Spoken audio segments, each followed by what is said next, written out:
Good morning, Bucknutters.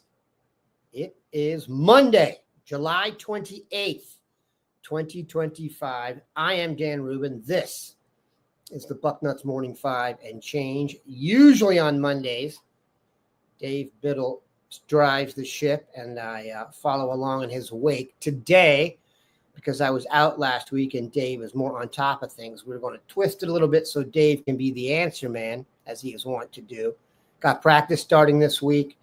We've got a really good discussion coming up about the Mount Rushmore of Ohio State wide receivers. But if you have any questions for us with the season actually really almost here, please pop them in the chat here and we will get to those.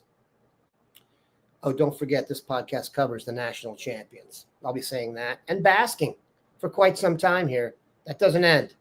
That doesn't end with the beginning of practice. So just everyone knows that. But first, another thing that doesn't end, and that is Cornbread Hemp's support of this program. As I say every time, they wouldn't support us if you didn't support them.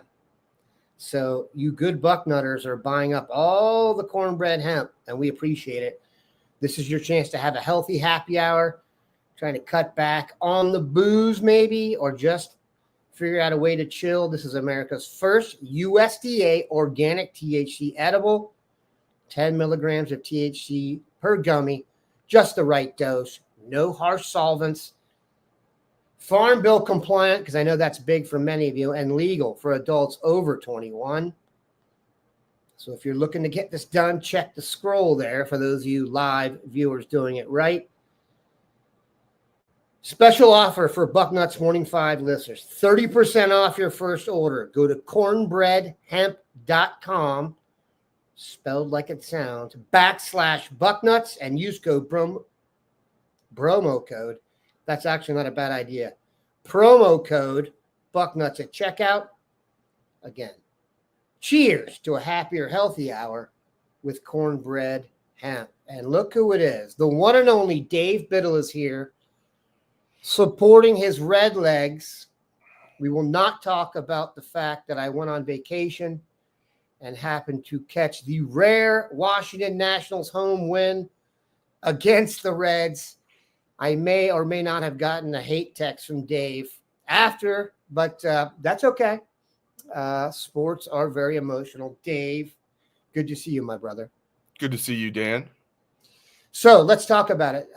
We've been chatting about tomfoolery and hijinks here for a while, but the belief is practice starts on Thursday. We are talking about practice.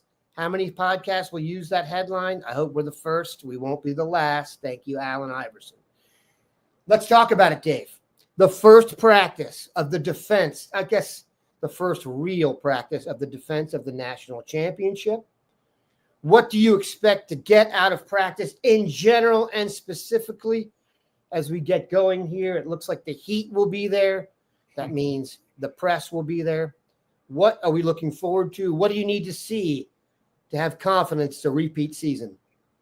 Yeah, so the first 3 days we think are going to be open, at least partially. Maybe all 3 days will be open to the media. I know at least 2 of those days they're selling tickets where the public can buy tickets and come out and see the guys practice. So let's just start with Thursday, the first day of practice. Obviously, and this is the same thing for Friday and Saturday, really the first few days of practice. Obviously, they're not even in full pads. They're just in shells. A lot of times when we're out there, we only get to see the first half hour, 45 minutes. That's sometimes is different the first couple of days. Sometimes they let us out there for the entire practice, like I said. The biggest thing early is to see how guys have changed physically. Because they're not going to be tackling to the ground. And even when they are eventually tackling to the ground, they're not going to do much of that. We won't be out there to see that. They don't scrimmage as much as they used to, but they'll still have a scrimmage a couple weeks before the opener. They might have, they'll have scrimmage sessions, but we won't be out there when that happens, when that gets ramped up here in a couple of weeks. But it will be interesting to see how returning players look physically. And of course, seeing the true freshmen, we saw obviously a lot of these guys in the spring, but it's still cool seeing their first official preseason camp practice. It's not a spring practice. So, guys like Devin Sanchez and all these guys, and how have they changed physically? A lot of those guys you're surprised. I can't believe these guys should still be in high school right now in the spring. And, now, a few months later, they're going to look even bigger. So how do some of these guys look? If you think Zion Grady's maybe going to play as a true freshman. How does he look? How do some of these guys look? Jarquez Carter. So many different guys, but like the returning guys, how does Ethan Onionwa look? Again, we've seen all these guys either, if not last year, at least a little bit in the spring. We have not seen Bo Atkinson yet. We saw him a little bit at the special needs camp, which is a really cool thing Ohio State does after they do their recruiting camps. They have people with special needs come out and the players all take them through drills. It's such a cool thing they do. And, the media did get a chance to interview Bo Atkinson. He's not small. We know that he's going to be a big defensive end. He reminds me of like a little bit like maybe about the same size as what Sam Hubbard was with the Bengals, but bigger than Sam Hubbard for sure when Sam played for the Buckeyes. And so I think he'll be able to kick inside if need be, but he's a, playmaking defensive end, Bo Atkinson. So just, I'm just rattling off a bunch of names, obviously the quarterbacks are going to be, everybody's going to be like hanging on every little thing the quarterbacks do. But like, again, Thursday, Friday, Saturday, when we're out there, they're not worried about defensive ends trying to take their heads off. So they'll probably look pretty good throwing to these wide receivers. So I'm just looking forward to how guys have changed physically. And even if they haven't changed, just how they look physically. That's the biggest thing to take away. And then the guys that we didn't see in the spring, the guys that really will be having their first practice as Buckeyes, not just Bo Atkinson, but the other guys, the true freshmen, that did not enroll early.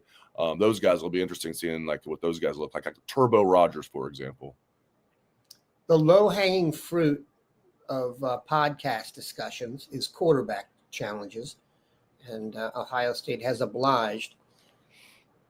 Is it a real quarterback competition? That's the question. I know that they've talked up both Julian Sayin and Lincoln Kienholz. Yeah. And I honestly think both of them could probably go in there and do the job.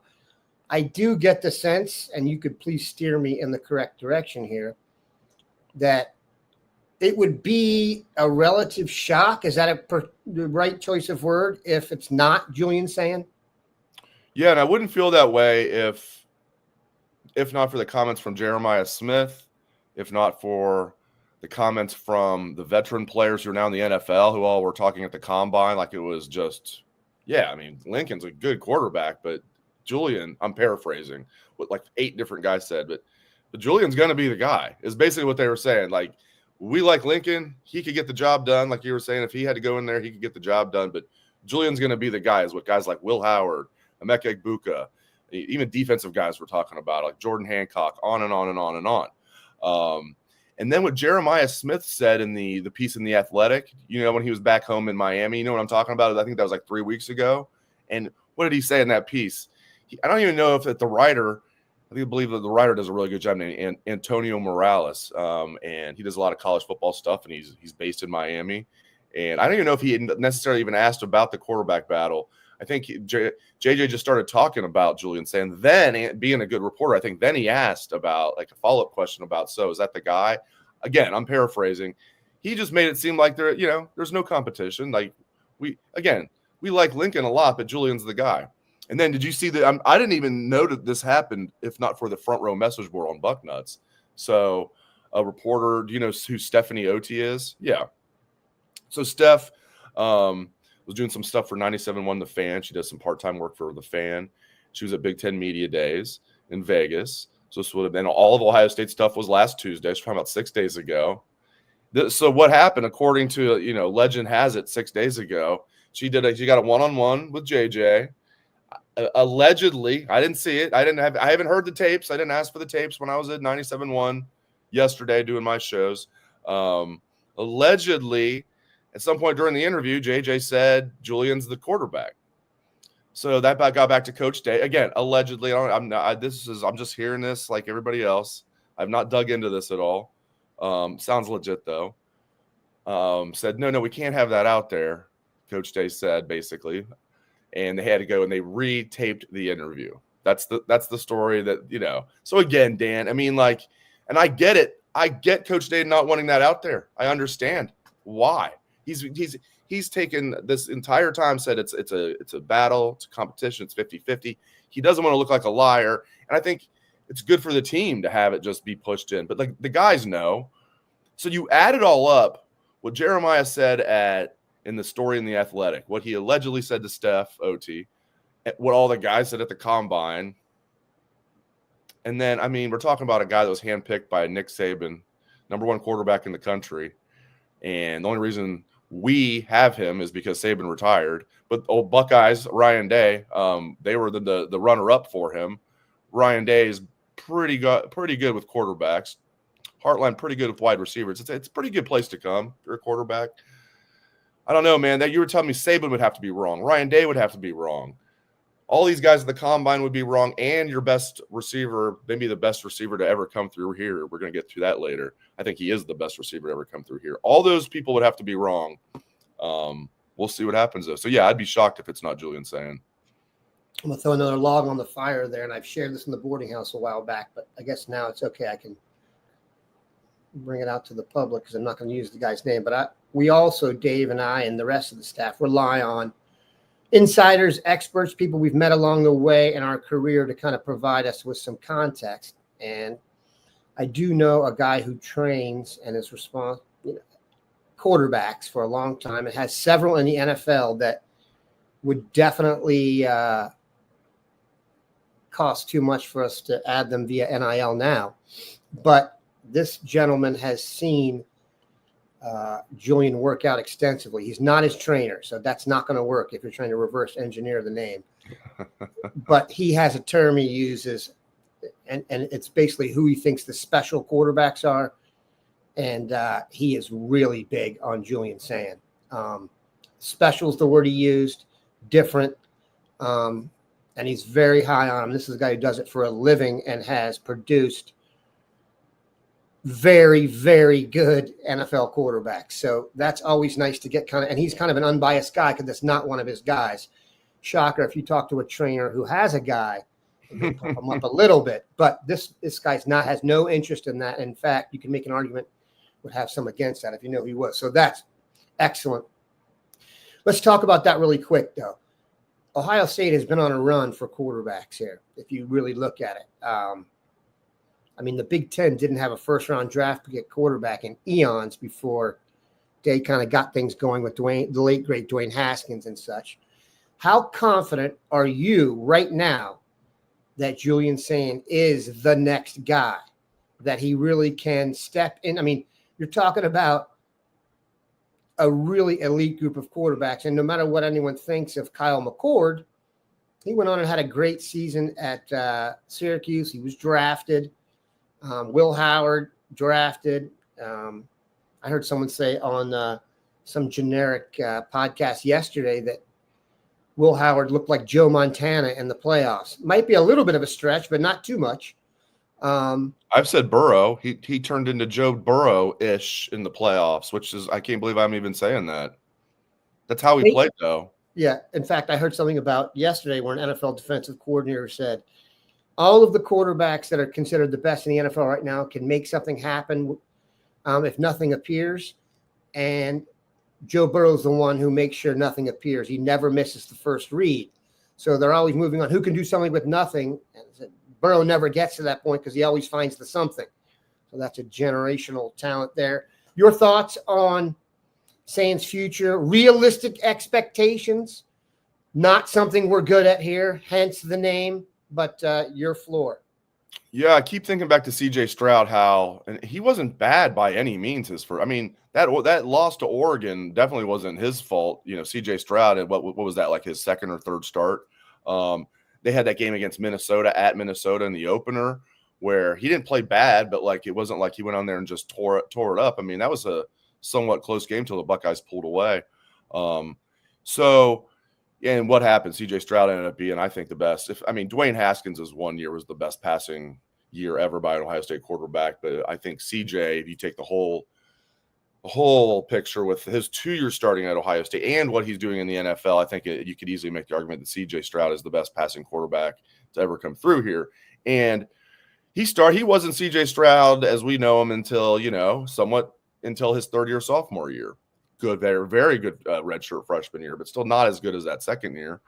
Really was his third year in the program. So I think there's going to be ups and downs, Dan. I've always said about Julian Sayin, I am convinced he's going to be a good quarterback here. My question isn't very good.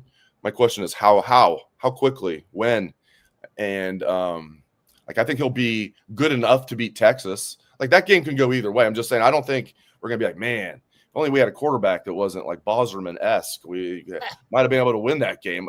No, I think he's going to be able to be a quarterback that's going to go and be able to go in there and win that game. They don't have a very veteran quarterback either, even though everybody acts like he's the best thing in college football. And maybe Arch Manning is. And Arch does have a lot more experience than Julian. Arch is going into his third year, not his second. He has made at least a couple of starts. Played one play against Ohio State in the Cotton Bowl, and Lathan Ransom knocked him into next Thursday. Go watch that play again. That Arch definitely got a – then they even said it on the sideline that he was like had to be treated for concussion-like symptoms. That's the one he fumbled on? Yeah, I mean, they got it back. But, yeah, I mean, Lathan – and geez, if some of these shady replay officials were involved, they probably would have been like, "Oh, we got to replay that." You know, there was helmet contact. Yeah, because Arch starts like as you watch it, he like starts tripping, and then Lathan was already going down, and of course these guys were not on the take, so they didn't have some like fraudulent replay call, which we're used to in the playoffs. But I digress. But yeah, he got rocked. My point is. So they have a very inexperienced quarterback as well, but Julian is about as green as you can get without being a true freshman. I think he had all of like 12 passes last year. So I think he's going to be good, man. I think his accuracy and I think his quick release are special, at least the potential to be special. Now, one thing that gives me a little trepidation, while he's not, people ask me a lot and they ask you, is he really 6'1"? He looks shorter than that. No, he's at least 6'1.5". He says he's 6'2". You know, and I've seen him stand up right in front of me. I believe him. He's definitely 6'2" in shoes, definitely. And so he's probably like 6'1.5" technically or something like that. So it's not like we're talking about a guy that, oh man, he's only 6 foot. But what are the other quarterbacks we were just talking about? Will Howard, every bit of 6'4". Kansas State listed him at 6'5". I haven't looked at the Steelers. I think at the combine he was like a little over 6'4", not 6'4.5". Big boy. Will Howard's a unit, right? And if it was a fifth-year senior last year. We didn't get Will Howard, the true freshman at Kansas State. We got Will Howard, a grown man, fifth-year senior. But he's very tall, very long arms, big hands. Justin Fields is the smallest of the guys that we're going to go through here, right? Well, I guess CJ, maybe. Those guys are 6'3", every bit of 6'3", right? Dwayne was what, 6'4", listed at 6'3". Yeah, so we're talking about some big dudes here. Not necessarily Cardale Jones, who's I mean, my God, Cardale was listed at 6'5". He always looks like he's like 6'7" to me, but he's, my gosh, we're talking about some big guys. Even McCord was 6'3", right? You know, and I will push back a little bit, not just real quick. I'll just push back on the idea that McCord had a great year last year. He threw a lot of interceptions. He led the nation in attempts. His quarterback rating really wasn't that good. If you look at the advanced metrics, now if you just look at yards and touchdowns, yes. But his completion percentage was down. He had a higher quarterback rating the previous year at Ohio State, which that was not a huge surprise. It's just Syracuse didn't run the ball. They just threw the ball every play. And now Penn State has their receiver who is actually pretty good. Anyway, I wanted to throw that in there. So I do expect Julian Sayin to be good. It's just, man, like how quickly will it be this year? I think it will be, meaning he's going to be a very good quarterback. But how quickly this year? Or will it be until next year where we're like, okay, now he's a difference maker. He's not just a guy we can win with. He's a difference maker. Is that going to be this year? Is it going to be next year? I think it'll be this year. My biggest question is how early will that happen? I'll say this, and then I got to get to another ad here, but he certainly has the supporting cast to get it done. Yes. When in doubt, find 4. We've said this many times. One person we do know who has gotten bigger, Jeremiah has come out and said it himself. He's about 20 pounds heavier, faster. Think about that for a second. Just that he's going to get better. I know that's hard to get for everyone's mind to get around about Jeremiah Smith, but he was a freshman. So it's realistic to expect him to get better, though it's outlandish to think someone could actually be better. I'll tell you what's really good. We have a new sponsor, Dave, and it's a good one. It's Vuori, not Vuori. Okay, I was pronouncing it wrong. Everyone's seen it. Vuori. First thing they say, pronunciation of Viore is V or E.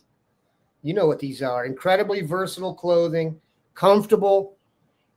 Since the pandemic, man, it's like athletic chic is acceptable in public. Who's complaining? Not us. Whoever did that, one good thing from the pandemic, besides some teams that cheat and fake pandemics, you can even do that. That can help you win games. We all know who did that.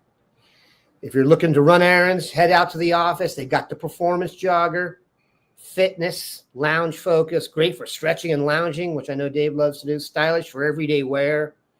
They've got it all. Viore. That's going to be hard for me because I see the U and my brain kicks in. But Viore is an investment in your happiness. Who doesn't want to invest in their own happiness?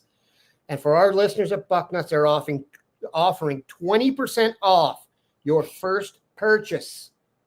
Not only will you receive 20% off your first purchase, but if you get an order over $75, you get free shipping.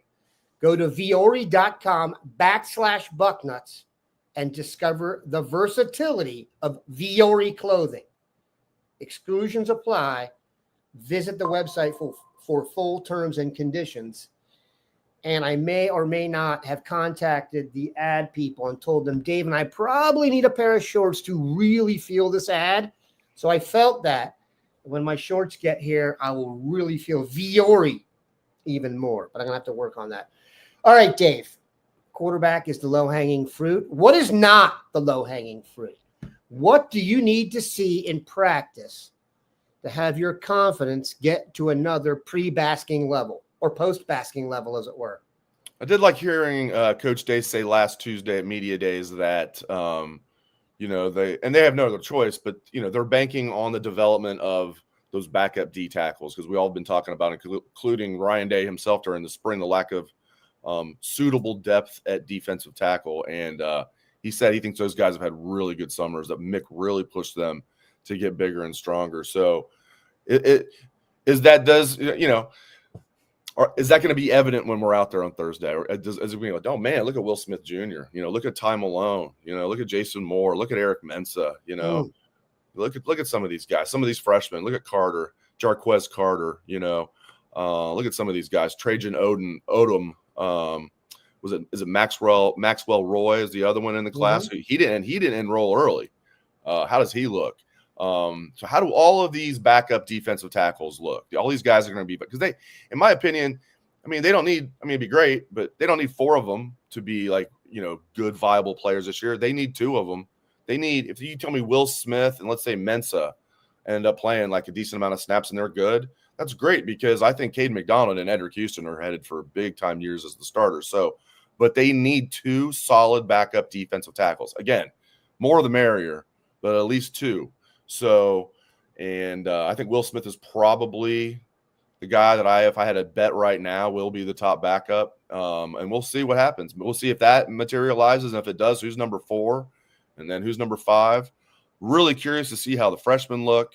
The two that we saw in the spring, and then the one that's enrolling early or did not enroll early in Maxwell, and the vet. I think Eric Mensah is a guy now as a redshirt freshman. He's a guy that I think could be a guy that could take a big step. But Coach Day, I don't think he mentioned him by name. He did mention Will Smith Jr., and that's on the heels of Larry Johnson saying Will Smith Jr. had a good spring. So that says a lot right there when those two guys are singling you out. So yeah, man, I think physically, how do those backup defensive tackles look? And not that I won't be looking at the starters too. I'm sure Edric Houston's very coy about what his weight is. Somebody just flat out, my friend Dan Hope from 11 Warriors at the special needs camp asked him, "What's your weight? You look bigger." He's like, kind of looked around, and Dan said, "We'll find out eventually." He's like, "Yeah, you'll find out." He's like, I put on a few pounds. So for whatever reason, he's being coy about it, but he looks like he's up like over 290.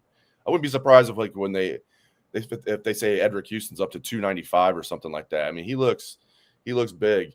And typically when that happens with Mick, they'll say things like, "Yeah, I put on 20 pounds and I'm faster," which is just, against everything that like the freshman 15 is supposed to represent. But bad joke there. But seriously, I think, how do the starters look? Of course, but how do those backups look? Because if they have good depth at D tackle all of a sudden, look out. And I do think Patricia's going to mitigate the lack of depth if there is a lack of depth at D tackle with more odd fronts, because they like their depth at defensive end. They like their depth at linebacker. But, yeah, man, if some of those backup defensive tackles can step up, we're going to be still basking for sure. I think they need Houston or McDonald to make a run at like first team all Big Ten good too. I think one of them needs to have enough of a year that we're excited about it. I think McDonald's probably the better bet there, though. That's no slight on Houston. I just think McDonald to me, Houston, I'll bet he's better next year and the year out. You know what I'm saying? Because he's switching kind of from tweener type to slide inside, the more time with Mick, the better. So very, very excited about those guys. The guy I think we really also need to see, and it's kind of hard to get a sense of this, but I don't know if we've slept on this, but Ohio State was really, really good at running back last year, like really, really good, like really, really, really good. And that's one of those positions you kind of take for granted.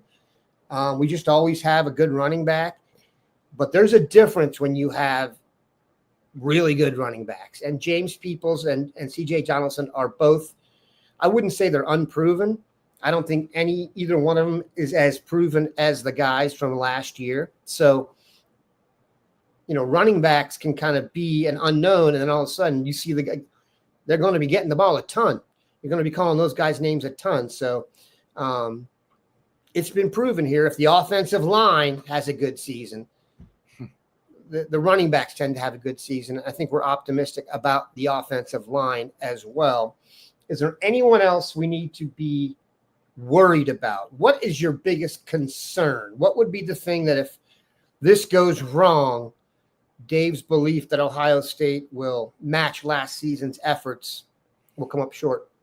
I don't have any massive concerns. Like we've talked about, because quarterback Will played so well, especially in the playoffs. Like you can't really, even though Julian's come in with 5-star accolades, and I think he's going to, eventually, be an excellent quarterback here. How quickly will that happen? Even Will during the regular season was good for one or two moments a game where you're like, what is he doing? Yes, he was. Overall, we had a good regular season, but then, as we say, it turned into Montana or Burrow, whatever you want to use. I like Burrow because Burrow also is sneaky good at like being mobile. He's not going to go out there and Michael Vick you or Lamar Jackson you or Josh Allen you, but Burrow finds ways to get first downs with his legs when he needs to, and or keep plays alive and then throw it down the field for first downs. It's like he can be a defensive coordinator's nightmare when you do that. Will Howard could do that. Is Julian Sayin going to be able to do that? So that is a mild concern. And then, like I said, backup defensive tackles, that's a mild concern. Maybe more than mild. But again, it is kind of mild because I think they are going to have one of those guys, two of those guys step up. I think Patricia is going to be creative enough to mitigate the situation if need be. So I guess my biggest concern, would be, other than those two things, would be leadership. And this team's got some great leaders. Like Sonny Styles is like the epitome of a great leader. Caleb Downs is as well. They've got other guys that are leaders for sure. But I've never seen a team like last year. Where they had they probably had, and when Urban was here, I think they had a year where they did have literally had 12 captains. I don't know if they needed to do it. You could have made an argument for about 8 of those guys that weren't captain, because Will had just transferred here. Even Caleb Downs as a sophomore was basically a captain last year, but he had just transferred. He'll be a captain for sure this year. But I mean, Lathan was. I don't think Lathan was a captain. Lathan was an awesome leader on this team. Denzel Burke was a leader in that locker room. Emeka was a captain, and Emeka was an absolute great leader. Travion was a captain, was an absolute great leader. Jack Sawyer was a captain, absolute great leader. I would say all 4 of those defensive linemen that got drafted were leaders in their own right. Jack was just the more, Captain Jack. I don't need to say anymore. We know about Jack. Cody Simon, again. I mean, you're talking about every year, Dan, I'm impressed with the type of young men that these guys are. Like, super impressed. Then you remind yourself, geez, and these guys are like creme de la creme of football players. These guys were the best. Every time they stepped on a football field, they were the best until they got to Ohio State. And then if you're Jeremiah Smith, you're still the best, or Caleb Downs, you're still the best. But most of the guys are not the best anymore. But they've been the best at this sport, our nation's favorite sport, their entire life, right? And they could be, and you have programs that are like this. You can have a bunch of guys that are jerks and just, knuckleheads and getting in trouble off the field. It always just blows my mind the type of young men that we're dealing with. So they're going to have good leaders on this team, but I've never seen anything like last year. I've never seen anything like it where it was like, geez. And then you had these guys that are now moved on to the NFL. They were great leaders, but you also had guys like Caleb Downs and Sonny Styles and those guys that are going to be leading this year's team, backing them up. So who are going to be the main leaders? I think we know that, at least on defense I do. Then who's going to be the young guys that step up, and take the bull by the horns? Is Julian Sayin ready to do that as a redshirt freshman, kind of a quiet guy? And you can't fake it. I love what James Laurinaitis said. You can't fake leadership. You have to lead in your own way. You don't have to be vocal. AJ Hawk wasn't vocal, but when he did say something, everybody listened. Jeremiah Smith's not vocal, but he's a good leader because he leads by example.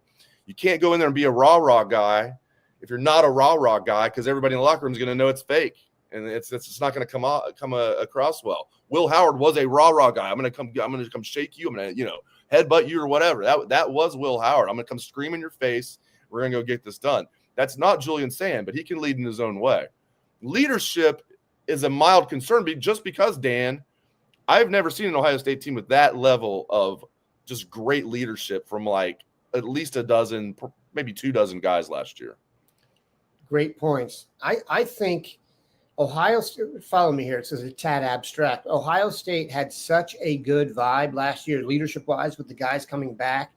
And not to give credit to the team up north, they had a similar deal the year before. That's why I think everyone's picking Penn State this year. They're picking the narrative of the return of veteran leadership. It fits nicely into a preseason article. But I told you I was going to ask you this trivia question, Dave. Can you name the last time Penn State beat both Ohio State and Michigan in the same season? Jeez, it might have been the year that maybe it's happened once since then. It might have been the year that Penn State, in my opinion, got robbed of the national championship, and they beat Ohio State 63-14, and I watched it in my dorm room. Along with – no, this was in the cafeteria when we went down to watch that was halftime. And I remember Damon Moore was in there with us, Jerry Rudzinski. So the guys on the 94 Buckeyes that were true freshmen who redshirted lived in Morrill Tower, and we got to know all of them. So Orlando Pace lived down right next door to us, but he was on the trip to Happy Valley. So we're watching this, and I'll never forget watching that 63-14 beatdown with Kajana Carter and Kerry Collins and all these guys from Penn State, and 63-14. I'm going to go 1994, and I will say this: Penn State got robbed. They were number one, and then they had a game against Indiana that they were blowing out Indiana, and then they took the foot off the gas. They still won the game by double digits, and then they dropped from 1-2. Nebraska went from 2-1, and they never changed. They should have at least split. Penn State was awesome in 94, not just because they beat our Buckeyes 63-14. And by the way, I do love that Urban returned the favor in 2013. Ohio State beat Penn State 63-14, that was very therapeutic for me. I'm looking over at Morrill Tower in the press box as that was happening, like, yeah, that's right. We got them back, baby. 1994 is my guess. That's accurate, 1994. So keep in mind what people are saying. And if you don't think Oregon's a good program, they did it last year. Michigan State's done it twice since Penn State has done it. So asking Penn State to do that's a big ask. I think I would agree with you there that, I got to see that one to believe it. So we will get to that. We will also get to this, and that is Ridge Wallet. So Dave and I can tell you, when you're big hitters like Dave and the guys, you're out on the road, pickpockets are coming after you. You can go to YouTube and watch video of pickpockets. It makes me scared to go to Europe, but I digress. Ridge Wallet will take care of that for you. Look at this little thing. Everything's in there. You got it all now. Wallets, the big fat George Costanza butt wallet, no longer. And here's another good thing about this. Digital pickpockets. Of course, the pickpockets have figured it all out. No issue with this. This thing crushes it. If you go to Bucknuts.com, if you go to ridge.com and use code Bucknuts, you get 10% off. You'll see it at checkout. Losing your wallet is the worst. This thing also has an AirTag attachment, so you can't really lose it. You'll always know exactly where it is before panic mode sets in. And if you don't get panic mode from your phone and your wallet, you're not doing it right. I can do it. I've gotten panic mode from my phone when I'm on the phone. You've all done it. You've all think you lost your phone and it's in your hand. If you have it, just don't make fun of me. So no matter what you pick, Ridge has free shipping, 99-day risk-free trial, lifetime warranty on all their products. And like I said, go to ridge.com and use code Bucknuts, and you are all set. After your purchase, they will ask you where you heard about them. Please support our show and tell them Bucknuts sent you. All right, this should be fun. We're going to have some fun here, and I hope everyone can weigh in as we go. Pure fun. And that is this. We are going to try and do, in light of Jeremiah Smith doing this as well, our Mount Rushmore for Ohio State wide receivers. Now, recently, Ohio State has clearly established itself as wide receiver U. And in fact, the real interesting thing is when you ask someone about it, who they leave out. Because there's 5 or 6 to 7 names you could leave in. They always leave 1 or 2 out. And then you catch yourself saying, oh, wait a minute. This guy just signed a 4-year, $130 million contract. Is he good? Someone left out Garrett Wilson last time I spoke to him about it. So let's do this. Let's establish first, Dave, what your criteria is for the Mount Rushmore. You could go with achievement, go with statistics. Keep in mind, the ball was not thrown around quite as much back in the day. Guys now statistically have I would say, a great advantage over the others. And I would also say this, you are more of a resident historian than myself. So I've got 2 guys who I think are locks. And then maybe we should decide who's a lock and then go into the who's disputed. And then we can go into the who's the temporary 4th spot before they chisel one for a certain freshman that may have gained 20 pounds and gotten faster over the offseason. So first, Dave, your criteria for the Mount Rushmore of a position at Ohio State. With stuff like this, I always go with, like for this exercise, it's always, if I am playing a game right now and all of these guys are in their prime and I need to bet my life on it, who am I taking? I get 4 of them to win this game, you know, and they're going to be my 4 wide receivers. Maybe I don't go 4 wide the entire game, but maybe I do. I don't know. I'm not going to give my secrets away. And Connor Stallions doesn't even know what I'm going to do. He'll claim he does. You think? Get himself in more trouble. But no, so I always look at it as like, let's say we're doing running backs. All right, you give me 4 running backs in their prime. Who are they? Okay, so that's the criteria. Now, let me ask you this, and let's get the people's take on this as well. Are we including Jeremiah Smith? Are we going to say, just for the sake of this exercise, like you said, you can't be a current Buckeye and you can't just have had 1 year. Are we going to say that? Is that fair? Or are we including JJ? Because I have to have JJ on that mountain. If I have to have him on there if he's eligible. But let's just say he's not eligible for the sake of argument. All right. I think, as you said, I think Chris Carter, I don't think you can argue with Chris Carter. I mean, he put up big numbers. He only played 3 years because he got suspended for his senior year for taking, like, I don't know, lunch money. You know, it'd be laughed at now, and then they had to go pro. Tattoos. Supplemental draft, by the way. Supplemental draft. It happened after the real draft, and then he's suspended for his entire senior year. He's like, well, you know, Chris Spielman was not happy about that. That was Chris's senior year as well coming up. So in only 3 years, he put up really good stats and then became one of the best receivers ever in the NFL. And I think that – so Terry McLaurin's not going to be on the mountain. I think it's both things, though. I think – and it's mostly what you did at Ohio State, in my opinion. But I think if you end up then becoming an NFL Hall of Famer, Pro Football Hall of Famer, I think that helps your cause out a little bit. So Chris Carter's on that mount. Now, if you're an old school Buckeye, you would probably say – I'm sure you'd say Paul Warfield, maybe Gary Williams. I didn't see those guys. So these are also guys that I have to have seen them play, although you could make an argument for Paul Warfield because he's in the Pro Football Hall of Fame. That's a pretty good argument. And he played during 3 yards in a cloud of dust era. All right. So, and I think Marvin Harrison Jr. has to be on that mountain because he's the only one of the group that was a 2-time unanimous All-American. He's the only one that has 2 Buckeye trees. So of all these great guys, he's the only one that was a 2-time consensus All-American then you get a Buckeye tree. If you're a consensus All-American, you get a Buckeye tree. And I think he was unanimous both times, I think. And he was a Biletnikoff Award winner. So there you go. All right. I'll put Terry Glenn on there. He was kind of a one and done because he won the Biletnikoff. And I'll put one more on there. God, there's so many I want to put on there. There's so many I want to put on there. If you give me Ted Ginn Jr., and I know Jeremiah put him on there, and I get Ted Ginn Jr., the receiver, the punt returner, the kick returner, then he's on there. But just as a receiver, he's just off for me. Not much, because Ted Ginn Jr. was a great wide receiver and had a great long NFL career. But what put Ted Ginn over the top as one of the greats is you add it all together. He's the best kick returner and punt returner in Ohio State history. So I'm going to go with a guy that probably most people wouldn't have. And I'm going to explain why as my final guy. That'd be Joey Galloway.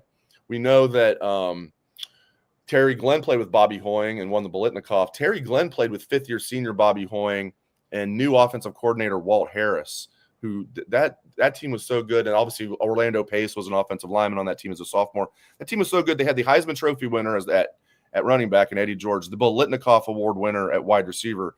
And I think Hoying was up for a bunch of the quarterback awards.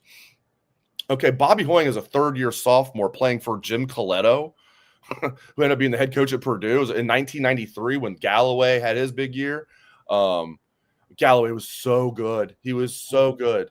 And the offense was just so just elementary, but the number 7 out there was something else.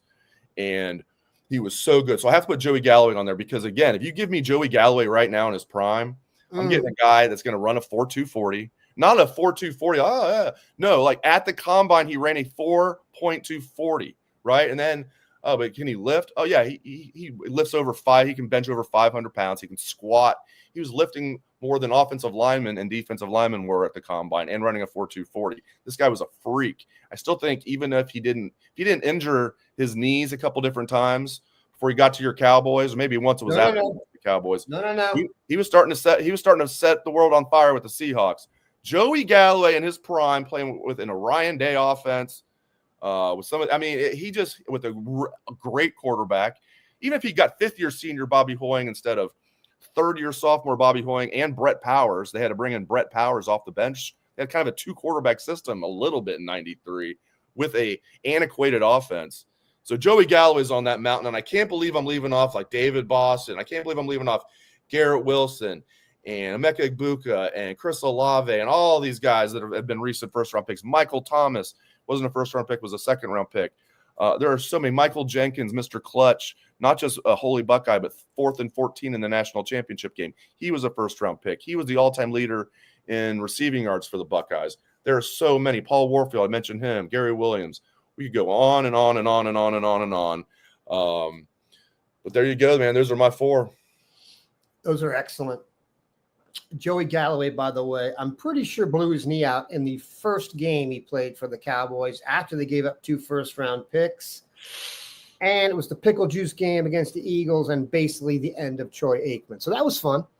Yeah. But even when he was with the Seahawks, he is the number 1 deep threat you could possibly have. And also, I can't imagine Joey Galloway in the modern Chip Kelly type style offense where you get him on reverses or the hot screens. He'd have made a run at the Heisman probably in the right situation. He was not just a great receiver, but he would have made enough wow plays. You know what I mean? So that's a really good one. Antonio Holmes is another one. Gee, first-round pick, Super Bowl MVP.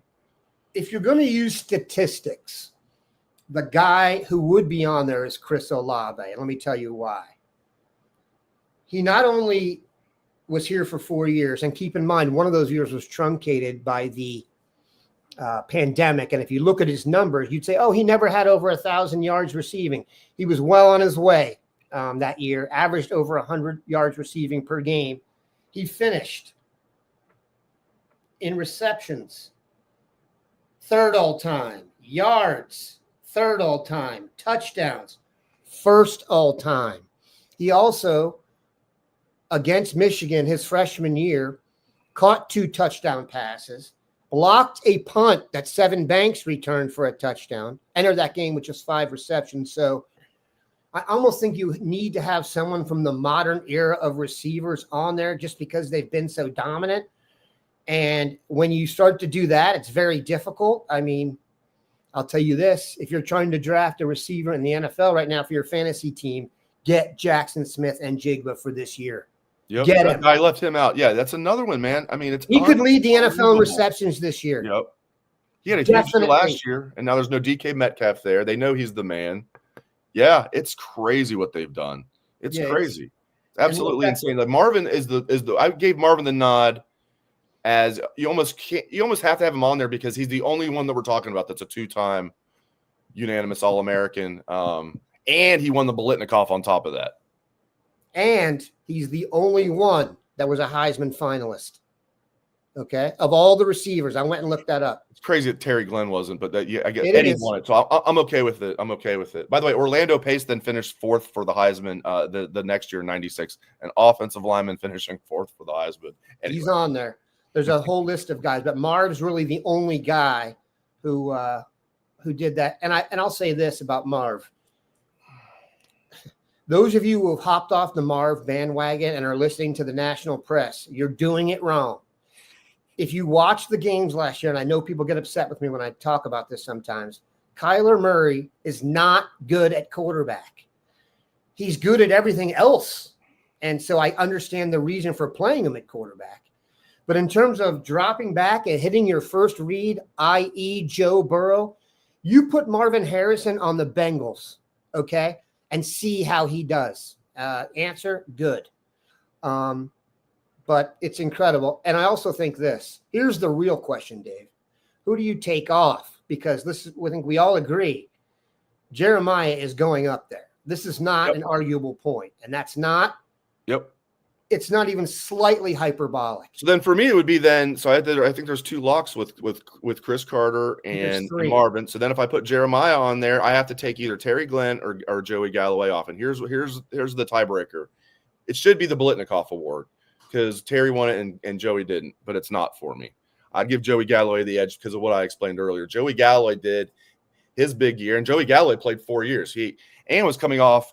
Kind of played 3 years because he's coming off an injury. No, he did because I think he was technically a 5th-year senior in '94. Still can't believe he came back in '94 after his huge year in '93. But in '93, he's playing with 3rd-year sophomore Bobby Hoying, who was a first-year starter, and they had to bring in Brett Powers off the bench because they had like a 2-quarterback system in an antiquated offense.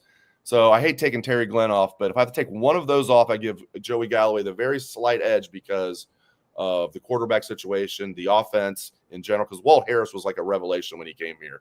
We were all like, as Buckeye fans, like, oh my God, this is what an offense looks like, a good offense. We have never seen that. There was promises of it. We had like Elliot Uzelak, who Robert Smith quit the team. I remember that. And then he was replaced by this Jim Coletto, who then, was so good that Purdue took him off our hands, and then we got Walt Harris that came in. It was like, oh my God, that's why that '95 offense was so damn. And they had some pretty good talent on there as well. So I'll probably take Terry Glenn off there and leave Joey up there. But as people have said, we're going to need a bigger mountain, to use the Jaws quote. We're going to need a bigger mountain, but I also we're going to need a mountain range. We're going to need a freaking mountain range for this. You can almost do it by era, and keep in mind, I'm in no way saying this is going to be a guarantee, but you've got guys in the pipeline already coming. Chris Henry Jr., the best receiver in the state of Ohio and arguably the country. Jameer Brown, right down the street, is already committed. So here's one thing wide receiver U that's etched in stone. That's in ink. That's not in pencil. This is not a linebacker U argument with some other Midwestern school. We are wide receiver U, and proud to be that. So also proud to have gotten to spend this time with Dave today. We went long, as we are wont to do on a Monday. Keep in mind, practice kicking off this week. We will have a ton of coverage leading up to it. And I'll be back here tomorrow with the Dean and the Grand Poobah. Have a good one. Nutters of Buck.